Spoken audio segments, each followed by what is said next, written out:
Hello, I'm Mario Toneguzzi, and taking care of business on Canada's podcast network. Joining me today is Jeff Brown, Head of Commercial Solutions for Equifax Canada. Thanks for joining us today, Jeff. Thanks for having me, Mario.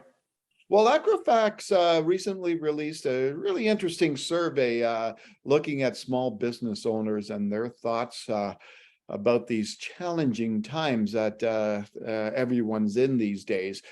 82% of small business owners want the governments to do more to address inflation. Can you talk about that a little bit, Jeff, and why that is so important to small business owners in Canada right now? Absolutely. I mean, we're in a very difficult situation right now too, right? So we have inflation rising, interest rates rising. We have a crunch on cash flow.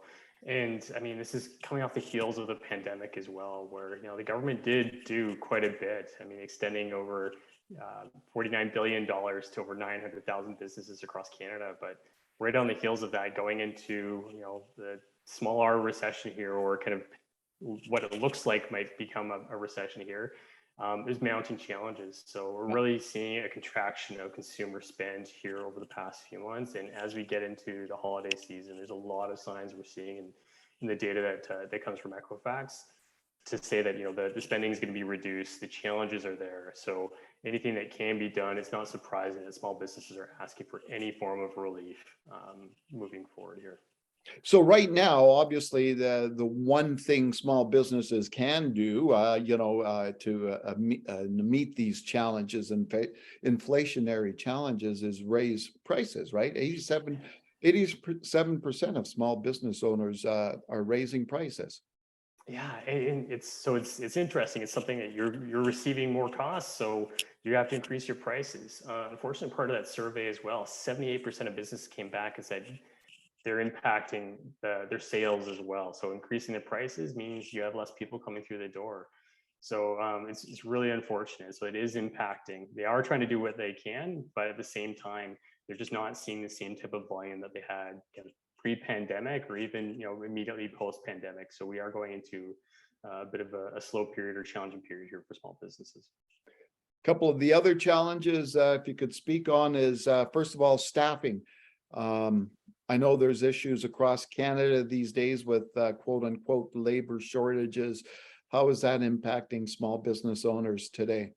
Oh, absolutely across the board. I mean, part of this is we're seeing from the pandemic as well, and we didn't have as much immigration as we used to as well. So not having the employment numbers that individuals are bringing to these small businesses is a challenge. So we saw this through the pandemic. We're seeing it post is that there just aren't enough people to go through and fill some of these critical jobs. The food industry has taken a huge hit as well. Even when they were able to staff back up, we had some restaurants across Canada here really staggering their hours to really meet the capacity that their employees were able to come in and cook, wait tables, things like that. And it's continuing to go on. So it is a challenge. And with that as well, you have an increase in wages. So inflation is really driving an increase in wages. So not only can you not get the staff, but the staff you are getting in, you're having to pay more. So you're really seeing an erosion of margin at the same time. Okay, and the other issue that just doesn't seem to go away appears to be supply chain stuff. Yeah, and it's funny, it's hitting everybody differently, right? So we're a few businesses that or industries that we're really keeping our eye on is obviously the auto space. So chip shortages are still a thing. I mean, when vehicles are coming into Canada, unfortunately, they're going into the dealerships to see higher volume, higher people coming in. So auto dealerships that are on kind of the fringe on outside markets, they're not getting that inventory. And so they can't produce sales. They still have costs. They still have product supplies, staff, they have fuels, they have wages. So they're unfortunately increasing their debt at the same time. So this is something that we've seen during the pandemic as well. So one of the things we monitor is kind of the negative credit life cycle. Delinquencies into collections, into legals, and unfortunately into bankruptcies. And over the past quarter alone, we've seen a 4% increase quarter over quarter in the amount of small business debt that's been taken on. And year over year, it's around 15%. So that uphill battle is continuing to be a challenge, and the supply chain is impacting it. One of the other industries as well is is really the construction space. The construction space saw a boom during the pandemic, just from real estate. Real Yeah. estate, prices were going up, things were being spent, but now that the real estate market is contracted, we are seeing some issues with the construction space as well. So Yeah. price of goods, price of lumber is still expensive, but that supply chain and the inventory there is an issue as well. You mentioned the debt, obviously, and of course, one of the aspects of the debt has been the loans, I guess, that all these small business owners tapped into from the federal government, right? And I think CFIB's Canadian Federation of Independent Business, the average, I can't remember what it is. It's like about 150,000 plus or whatever, that the average that these businesses have incurred. How difficult is it in all these when you throw all this stuff together? How difficult is it for these small business owners to stay afloat? Yeah, it's it's really stacked up against them, right? There's Yeah. so many competing things that are happening in the market right now. So it's not a surprise that small businesses are asking for as much relief as they can. And we did see positive signs from the federal government extending those CEBA loan repayments into next year. Yeah.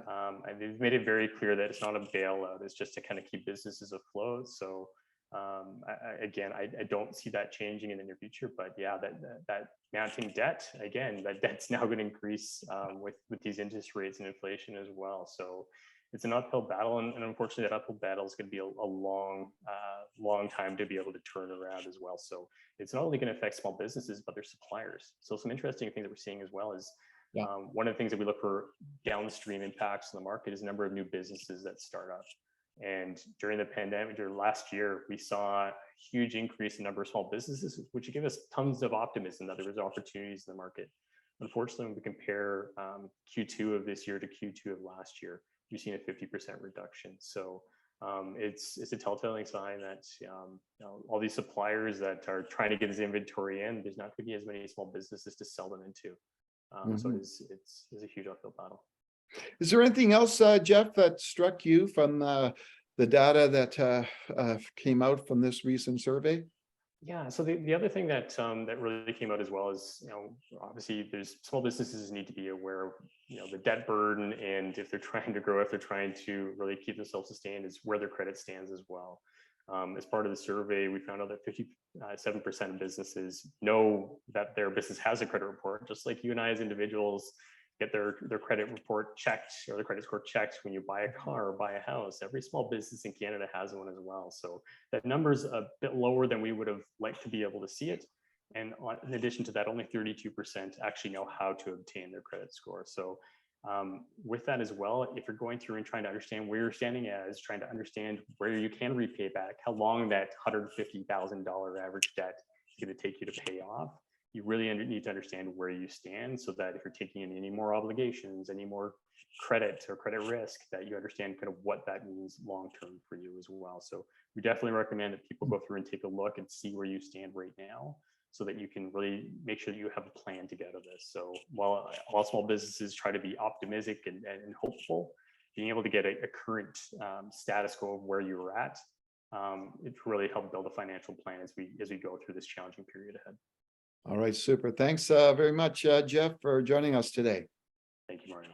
All right, super. That was Jeff Brown, who is Head of Commercial Solutions for Equifax Canada. I'm Mario Toneguzzi, taking care of business on Canada's podcast network. Thanks for joining us today.